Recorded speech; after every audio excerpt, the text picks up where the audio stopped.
Yeah, Megan with WTI. And if you have ever tried to awkwardly shave your legs in a shower with no ledge, then you understand how frustrating and painful that can be. The first time I tried this shower stool in my shower by Rohkex, I was so impressed with how much easier that job was.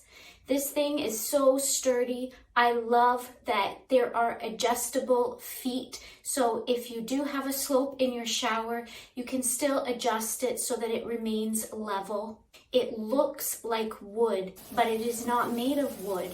It is super great quality that is water resistant. The water seems to just repel right off of the stool, which puts my mind at ease so that I don't have to worry about it rusting or getting moldy and gross.